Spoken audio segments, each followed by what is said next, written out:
بسم الله الرحمن الرحيم. Let's start. رب اشرح لي صدري ويسر لي أمري واحلل عقدة من لساني يفقه قولي. اللهم علمنا ما ينفعنا ونفعنا بما علمتنا وزدنا علما. اللهم teach us what benefits us and benefit us from what you have taught us and increase us in knowledge. Ya Rabb. Ameen.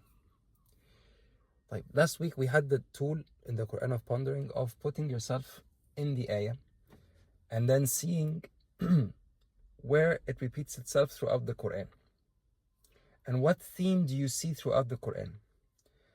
فالحقيقة I've been very blessed in the past few weeks to study a topic which is when do Muslims lose? When do Muslims lose their way with Allah? When do Muslims lose their way in front of their enemy? And when do Muslims lose their way in front of the closest enemy, which is the nafs and shaitan, etc. فالحقيقة we have three cases here. فطبعا this comes to the same point of if you read about this case, it should lead to this case, to that case in the Quran. We have three cases. We have the case of Badr, we have the case of Uhud, and we have the case of Hunayn. Badr is the best of them. But we have Hunayn and we have Uhud. And subhanAllah, when we go to, if you ever go, when we go to visit in Mecca and Medina, the sunnah is to go visit Uhud. Because Uhud is where we didn't lose, by the way. So some people say we lost. We didn't lose. In Uhud, we had a qarh. Allah says this. A qarh is basically an injury. When somebody sucker punches you, they hit you from the behind and they run away. This is what happened in Badr. We didn't in Uhud, sorry. We didn't lose because there was a second part to Uhud, which is the second day. The same people that ran away because the dunya was bigger in their heart for a minute than the akhirah. They still wanted the akhirah, but it was bigger for a second. They're the same people who went the second day. The Prophet ﷺ said, whoever's with me yesterday, let them come fight with me today. And nobody who was not with me yesterday, come today. He's basically saying, I want the same people. You made a mistake, but I want the same people. If you didn't come in the first place, I'm sorry. Don't show up now. Don't try to be a hero now. But what's nice about it, and we have a theme here. What's the theme? The theme is we lost or we were losing in Uhud for a particular reason. I'm going to mention it. And then we lost in Hunayn for another particular reason. Or we were losing for another particular reason. وبرضه I will come to it. Inshallah. In Badr بقى, we didn't lose. And we were in a much more difficult situation than those two. Because we stayed away from the two reasons we lost in Uhud and in Hunayn. طيب. What's the story about? In Uhud, we preferred the dunya over the akhirah for a second. معلش. The Prophet ﷺ, in the war, he said, we are going to have the upper hand and we're going to be on the mountain for a while. Do not come down from the mountain. He said, even if you think that the war is over and you see the spoils before you and you do not see one single soldier from the opposition, do not leave your positions. Khalas? What did Allah subhanahu wa ta'ala say? And documented this. And the Sahaba transferred this to us and they were not shy to keep it away that we might see evil in them. On the contrary, they documented it with all the embarrassment that came with it to show the sincerity. The deen is more important than me. We study and we learn deen for the sake of Allah and for the sake of putting order in His universe the way He likes, not to leave a good name to ourselves when we leave. This is not the whole idea.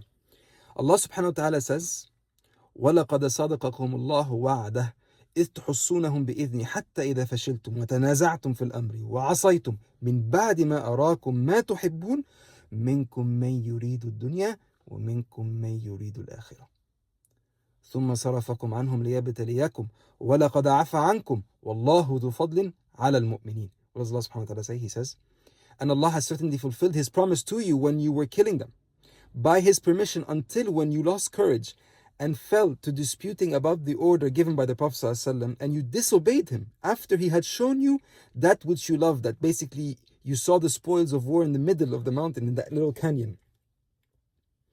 Among you are some who desire the world, the dunya, And amongst you are those who desire the hereafter. And the hereafter came second because the portion who wanted the dunya were slightly more than the ones who wanted the akhirah. And because also they both want the dunya and the akhirah. Nobody doesn't want the dunya. Nobody. This is not normal. Nobody doesn't want the dunya. However, how much does it take of your heart? For the Sahaba, with all of their glory, in this moment, some of them, or a portion of them, they wanted the dunya slightly more than they wanted the akhirah. Slightly, best slightly. Not all the time, not every day this is their default. No, for a second, best they wanted the dunya more. Then he turned you back from them, defeated, that he might test you, Allah subhanahu wa ta'ala. And he has already forgiven you. And Allah is the possessor of bounty of the believers. Taban, in English, you cannot translate the Quran in English. Qarh in English is not defeat. Qarh is basically an injury, a hard injury. They were not defeated in all, because hatta the scholars say, if you look at the reasons or the conditions for defeat in war, they're not there. But anyway, what I'm trying to say is by here, the first reason why they were not on the deen, or why they lost part of their being on the deen completely, is love of dunya over akhirah. They still love akhirah. I'm not talking about the people who don't care about akhirah. This is a completely different ballpark. May Allah forgive us all and may never make us in this group. I'm talking about people who love dunya, love akhirah, but dunya has an edge over akhirah. Khalas? This is Uhud. We have to now look at Hunayn, and then we can understand Badr. Hunayn is another problem completely. What does Allah subhanahu wa ta'ala say about Hunayn? وَيَوْمَ حُنَيْنٍ. Let me say the whole verse so it's full. لَقَدْ نَصَرَكُمُ اللَّهُ فِي مَوَاطِنَ كَثِيرًا وَيَوْمَ حُنَيْنٍ إِذْ أَعْجَبَتْكُمْ كَثْرَتُكُمْ فَلَمْ تُغْنِ عَنْكُمْ شَيْئًا وَضَاقَتْ عَلَيْكُمُ الْأَرْضُ بِمَا رَحُبَتْ ثُمَّ وَلَيْتُمْ مُدْبِرِينَ. Allah has already given you victory in many regions. And even on the day of Hunayn, when your great number pleased you, but it did not avail you at all, and the earth was confining for you with its vastness, and then you turned your back fleeing. طيب. ثم أنزل الله سكينته على رسوله وعلى المؤمنين وأنزل جنودا لم تروها وعذب الذين كفروا وذلك جزاء الكافرين. But look at how he still says, but I still helped you. Then Allah sent down His tranquility upon His messenger and upon the believers, and sent down soldiers, angels, whom you did not see, and punished those who disbelieved. And that is the recompense of disbelievers. What's the point here? The second problem we have, which is Hunayn, is that we saw that our precautionary actions, or the asbab, were enough for us to have victory. The first problem in Uhud is منكم من يريد الدنيا ومنكم من يريد الآخرة. Some of you want the dunya more than you want the akhirah. They both want the akhirah, both groups of the Sahaba. The ones who want the akhirah, the ones who want the dunya, they both want the akhirah, but one group wanted dunya slightly more than the akhirah. In Hunayn, the problem was, no. We all want the akhirah. But they said, in the hadith, فَقَالُوا لَن نُغْلَبَ الْيَوْمِ مِنْ قِلَّةٍ. Today, we will not be defeated out of small numbers. Because they were multitudes of the kuffar. I can't remember, the kuffar were 1,000, they were 3,000, apparently. But they said, today we will not lose out of small numbers. They relied on their numbers. For Allah is telling them, numbers do not dictate anything. Asbab in Arabic comes from a reason, or the driving force behind something. Asbab, I really hate this word. With time, I've realized that how language can really shape your mind. This word asbab, we don't have this asbab in any hadith. We don't have it in any fiqh. We have it in the Quran. Asbab as-samawati wal-ard. But it's not meant as that, as the precaution. Asbab means the organization of things, or how things are run, or the cosmos around things, or the order of things. It's not how that you do something, 1 + 1 = 2. It's not a cause and effect. We see the word asbab as cause and effect. So we actually believe that if I do this, then I'll get this. We think that if I have money, then I don't need to make a lot of dua. If I have health, then I don't need Allah's tawfiq. For sure, I can make it. If I have knowledge and intelligence and whatever, then for sure, I don't need Allah to show me what's the best way to approach this dars or this argument or this deal I'm going to go into or this discourse or whatever it might, or conversation or da'wah. I don't need it. I'm intelligent. Why do I need it? The reality is, these precautions are nothing but images of Allah's rahmah on earth. It's images. Allah puts things on earth, physical manifestations of His ability. And He also puts non-physical manifestations of His ability. That's why He said right after, and then He gave you soldiers you didn't see. What were the soldiers we didn't see? The angels. In other places in the Quran, the angels would help the Sahaba. They would basically act like pegs. They would peg the feet of the Sahaba in the wet mud when it rained, so the Sahaba would not slip while they were fighting. So the Sahaba would not slip. Hatta the Sahaba said on the day we saw people fighting with us, they were furious, they were fierce. We've never seen that, we don't know them. And they had masks on their faces. We don't know who these people were, but they were fighting like beasts. Angels. وَلِلَّهِ جُنُودُ السَّمَوَاتِ وَالْأَرْضِ. And to Allah is the soldiers of the heavens and the earths. For Allah is saying basically, just because I gave you a manifestation of power in a physical form that you can hold, it doesn't mean that you don't need me. This is, I can hold its power and I can give you its power. Look at the Muslims today. We have manpower. We have all the resources in the world, everything. And yet, it's doing us nothing. Why? Because we rely on them. And we actually think this is what's going to give us victory. And using them as leverage is what's going to give us victory. But the first problem we have was seeing that we want the dunya slightly more than the akhirah. Number two is we actually thought that having a physical manifestation of power that Allah gave you in the first place means you don't really need Allah's tawfiq or Allah's help or Allah to stand by you. And by the way, one of the things about having the physical manifestation is it's a test. Just like having health is a test, and being sick is a test, and being rich is a test, and being poor is a test, having the reasons to win is a test. When you're against your nafs, against shaitan, against anything, the knowledge of deen, whatever, to know how to catch Laylatul Qadr or whatever, bardo, it's a test. And not knowing is also a test. It's all a test to see, are you going to rely on this or are you going to rely on Allah subhanahu wa ta'ala? That's why the Prophet ﷺ, after each prayer, he would look at his Sahaba. There was one prayer. He looked at the Sahaba and he was happy by what he saw. He was happy to see all these numbers all ragged up in rows. He said, Allahumma bika uwasil. Allahumma bika asul. Wa bika ahul. Wa bika uqatil. I think the last one, wa bika unasr. Allahumma, through you, I can connect. I don't connect. I'm not able to keep on going in this fight because I have people. No, it's because through you. And through you, I know which direction to go to. Not because I have great people behind me who give me great opinions on what to do and what not to do. Khalid and Umar and Sayyidina Abu Bakr, Allah anhum wa ardahum. No. It's because I have you, Allah. I know which direction to go to. And through you, I fight. I don't forget the first days, Dar al-Arqam, when we were 16, 20 in a small little room. I don't forget when we were going to Hijrah, we had 2 Hijras. I don't forget. Through you I fight, not through the numbers. That's what Allah said. And Sunnah actually to say that after the prayer. And then Yawm Badr. What's the story of Badr? Yani, I won't go too long into it because it's a long story. It's a long, beautiful story, but like all of the stories of the Prophet ﷺ, we can take the hikam, the jewels, in a short time. The story of Badr is the Prophet ﷺ and the Sahaba were leaving because they heard of a caravan that was led by Abu Sufyan, carrying a lot of money. Taban, as you know, the Sahaba, both the Ansaris and the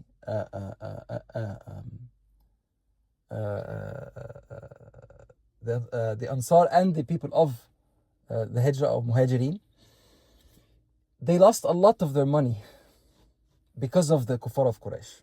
They lost land, property, money, trade, everything you can think of. For whatever they take of this caravan, it's halal, it's theirs. But they were just going. They were just going to take the money from the caravan. What happened was, there was an opportunity to fight. There was an opportunity to fight. For they are going for the caravan. We're not going to lose health. We're not going to lose our lives. Our women are not going to be widowed. Our children are not going to be orphaned. And we're going with less money, coming back with more money. Now, the equation has flipped completely. We might die. Therefore, our family has less money than we left. Number 2, we might die. Number 3, our women will become widowed. Number 4, our children will become orphaned. Completely different game. خلاص؟ طيب. What does Allah subhanahu wa ta'ala say بقى? He says,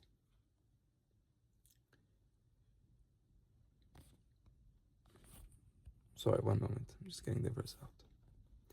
وإذ يعدكم الله إحدى الطائفتين أنها لكم وتودون أن غير ذات الشوكة تكون لكم ويريد الله أن يحق الحق بكلماته ويقطع دابر الكافرين. Allah subhanahu wa ta'ala says, remember, O believers, O mu'mineen, when Allah promised you one of the two groups, that it would be yours, and you wish that the unarmed one would be yours. You wish that you would go, take the money and come back. Bas khalas. No problems, no fighting. But Allah intended to establish the truth by His words and to eliminate the disbelievers. And then they did. They went to battle and they won the battle. By the way, here ba'a, they were outnumbered and they were not prepared to go to war. And they were going aslan for money. Yani they were going for dunya. But in a moment in time, they chose to not do the mistake of the first two. What was the not mistake of the first two? They chose, one, we're going to want the akhirah over the dunya. Ya Allah, we came for a dunya. But now you've given us an opportunity to step up. We're going to step up. We want the akhirah more than the dunya. Number 1. Number 2, we're outnumbered. But we have an opportunity. And the Prophet is telling us, this is an opportunity. We will take it. The numbers don't matter. We know the numbers don't matter. We've learned our lesson. So it's as if they let go of 2 problems. Or they developed 2 new skills and a third skill as well. What's the 3 skills? And these skills, if you put them together, you have an amazing cocktail to take over, wala smoothie, imani smoothie, to take over any situation. 1, the akhirah is bigger in your heart than the dunya. منكم من يريد الدنيا ومنكم من يريد الآخرة. No, we all want the akhirah and we all want the dunya, but this time the dunya will always have a smaller place in our heart than the akhirah. The decisions you make and the sacrifices you make change completely. The things you will forgive from people will change completely because the akhirah is bigger. Yes, you will be cognizant of their behavior, but you will forgive them more because the akhirah is bigger. The time you will give for things in your life, for da'wah, for people who need you, for people who are less fortunate than you, will change completely because the akhirah has a completely different place in your heart than dunya. If you lose something dear to you, of course you will cry. The Prophet ﷺ cried for losing his son. He was human. He cried.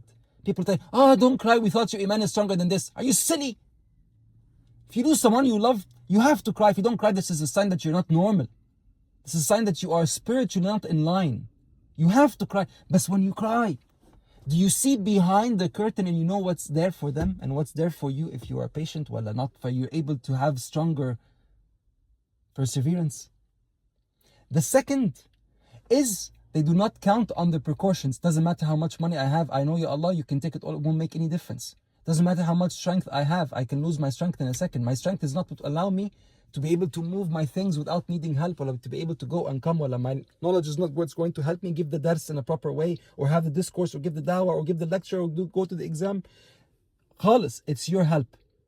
And one of your manifestations of your help is something physical. And there are so many things unseen that are more of your manifestation of help than the seen. Now, we're in Ramadan. How many people do we have reading the Quran in the world? How many billions are reading the Quran? How many billions of angels are coming down every night? And Sayyidina Jibreel, but one angel, look at the size of his wings, does away with all of the believers on the earth. There's so much more in the unseen that we don't see. So we don't rely on our ability, the physical manifestations, or asbab as they call them, Allah gave us. And the third is you are always ready to upgrade your game without prior warning.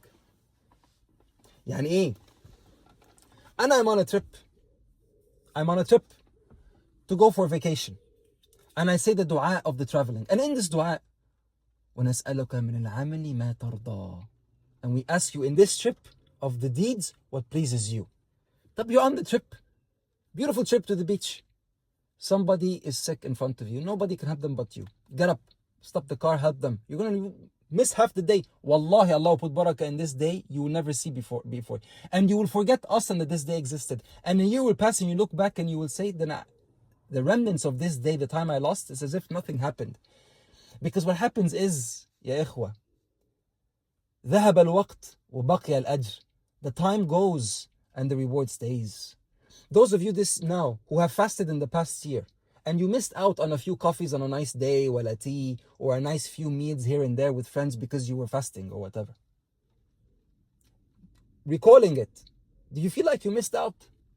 Abadan wallah. You don't feel like you missed out on anything. Stepping up your game, they went to get the money. That's theirs, aslan, it's their right. But there was an opportunity to fight and they took it. I ask myself, wallahi, I ask myself before all of you, what opportunities come to me that I am not really looking forward to do much in? I had a small plan and Allah gave me a much bigger plan, and I said, no, Allah, this was not our contract, ya Allah. And I had a contract with you, 1 for 1. Don't ask me 1 for 10. Ya Habibi, Allah's telling you He's going to give you 10 for 1. Bas put it in. No, I don't want. And I end by this whole story of the trio, and I'll repeat the trio in the end, inshallah, if I remember. But I want to end it with 2 hadiths. Please, if you don't mind. The first hadith is of a sahabi who had a small plot of land, and there was a palm tree that was on the border of him and another sahabi. And as far as I can remember, this sahabi was an orphan. He went, please don't quote me, you can search for the hadith, I didn't have time to search for the lesson, forgive me. But if you look for it, basically this sahabi went to the Prophet ﷺ and he told him, Ya Rasulullah, this palm tree is preventing the stream of water from reaching my land, so I'm not able to crop properly. But for the Prophet ﷺ, he interceded, he went to the guy, he told him, let me buy the palm tree from you. He told him, first give the palm tree to the boy. He said, no, I will not give him the palm tree, Rasulullah, I don't want to. He said, let me buy it from you. He said, I don't want to sell the palm tree. He said, why don't you give him the palm tree? For a palm tree, I guarantee you in Jannah. I want to emphasize something. If the Prophet ﷺ promises you a palm tree in Jannah, it means that you are granted Jannah. I cannot have, in dunya you can. Sadly, in this world, and especially in this day and age, you can spend your whole life in a country building your wealth and having 10 homes. And if you say one word about Palestine, or one word about what other cause, they will take away your citizenship, they will kick you out, and they will take your 10 homes. But logically speaking, you shouldn't have a house in a country without having either permanent residency or citizenship, without being able to enter it anytime you want. If you have a palm tree in Jannah, that means you have access to Jannah. That means you're guaranteed to go to Jannah. The guy said no. Who was sitting and listening to this? Abu Dahdah. He went to the Prophet after. He told him, Ya Rasul. He went to the guy, not to the Prophet ﷺ. He went to the guy directly. He told him, Ya Fulan. And Abu Dahdah was known to have one of the most beautiful plots of land in all of Medina. He told him, Ya Fulan, you know my gardens. And it was said in the tafsir that he had over 600 lush palm trees. Yani lush, giving the best dates in Medina. He said, I will give you my whole plot of land with the palm trees for this one palm tree. The man could not believe it. He said, of course, give me the palm trees. He went to the Prophet, he told him, Ya Rasulullah, I got the palm tree. And he told him, how did you get it? So he told them the story. The Prophet ﷺ was so shocked. He said, كم من رطل هداح لأبي الدحداح أو قداح لأبي الدحداح. How many palm trees, lush palm trees and gardens are there in Jannah for Abi Dahdah? He gave 600 for one. And إيه بقى his wife بقى? مش he went back and his wife, how could you? You gave away the only bond we have for the kids, the future of the kids. She said, he was outside the house. He told her, outside the garden. He said, leave the garden, for we have given it for Jannah. Khalas, we've exchanged it for Jannah. She said, Rabih Abu Dahdah. She said, Abu Dahdah has won. My husband just hit the jackpot. That's what she said. This is a house they knew where they're going. They had the compass adjusted correctly. The mindset was there for when the opportunity came and they took it and they upgraded the game, they were ready. Why? Because they learned from their lessons. They learned from their life. The Sahaba learned from Uhud. Our akhirah has to have a bigger portion of our heart than our dunya. And they learned from Hunayn. لن نغلب اليوم من قلة. We will not be defeated today from a small number. They learned never to look at the asbab that they're given, at the precautionary physical manifestations that they're given. So when the opportunity came in Badr, and they were just going to go get their loot, which was their right, and there was an opportunity to fight, they said, we're going to step up, and we are going to take this opportunity. They weren't ready, but they stepped up. They learned. They built the mindset. The Prophet, Sayyidina Umar, he said, تعلموا قبل أن تسيدوا. Learn your deen before you become leaders. Because if you become a leader and you don't have deen, you will wreak havoc on earth.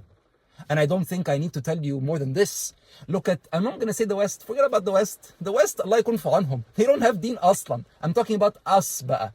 And leaders, I'm not talking best about presidents and kings.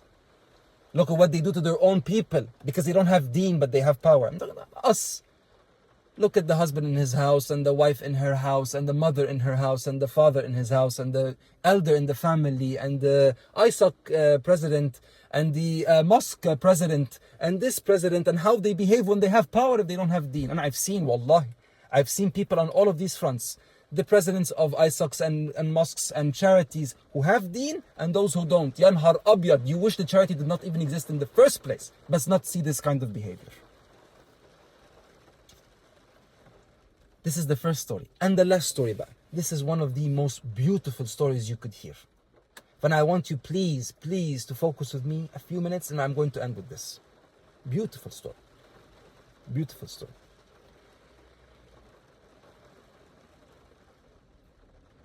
When the Sahaba gave, when the Ansar especially, they gave to the Prophet their allegiance, and the Prophet came to battle, but this time they're going to fight in out of Medina. It's not going to be in Medina.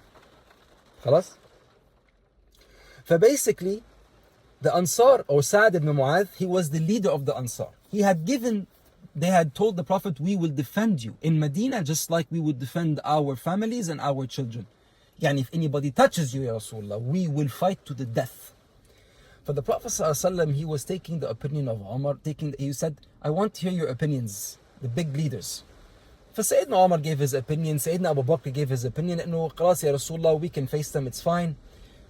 But the Prophet ﷺ was not wanting their opinion, he wanted he wanted to hear something particular from Sa'd. فطبعا Sa'd said nothing, who do I come next to Abu Bakr and next to Umar? For when he saw that the Prophet was patient like this, and this is savvy, this teaches you adab and savvy. Adab of manners, I'm not going to speak first because there are people who are more worthy of speaking than me. But savvy of, wallahi, if it seems that I'm the one who is asked to step up here, خلاص, I'm going to step up. He said, وَكَأَنَّكْ تَرِيدَنَا يا رسول الله, as if you want us to speak, Ya Rasulullah. As if you want the Ansar to speak. He said, Ajal. So he nodded, he said, yes, I do. He said, Ya Rasulullah, فَقَدْ آمَنَّا بِكْ وَصَدَّقْنَاكَ وَشَهِدْنَا أَنَّ مَا جِئْتَ بِهِ هُوَ الْحَقِّ. He said, Ya Rasulullah, we believed you, we believed in you, and we said that all what you're coming with is the truth. And we bear witness that what you came with is the truth. وَآتَيْنَاكَ عَلَى ذَلِكَ عَهُودَنَا وَمَوَاثِيقَنَا. And we gave you with this our promises and our contracts. على السمع والطاعة, that we will listen to you and we will obey you. فامضي يا رسول الله لما أردت فنحن معك. So go يا رسول الله, push and persevere in what you see is right. We are with you. فوالذي بعثك بالحق نبيا. By Allah that has sent you as a prophet and as the truth to us. لو استعرضت بنا هذا البحر فخضته لخضناه معك. If you cross this sea, all of it, we will cross it with you. وما تخلف منا رجل واحد, and not one of us will stay back. وما نكره أن تلقى بنا عدونا غدا, and we do not hate to face our enemies tomorrow. وإنا لصبر في الحرب صدق في اللقاء, and we are perseverant in war, and we will be truthful when we meet them. Just watch what we will do to them. لعل الله أن يريك منا ما تقر به عينك. And maybe Allah will show you what will make your eyes pleased with us. Maybe Allah will show you what will make your eyes pleased with us. خذ من أموالنا ما شئت. Take from our money what pleases you. ودع من أموالنا ما شئت. And leave from what our money what you would like. فوالله ما أخذت من أموالنا أحب إلينا مما تركت. Wallahi ya Rasulullah, what you take of our money is more beloved to us than what you leave ya Rasulullah.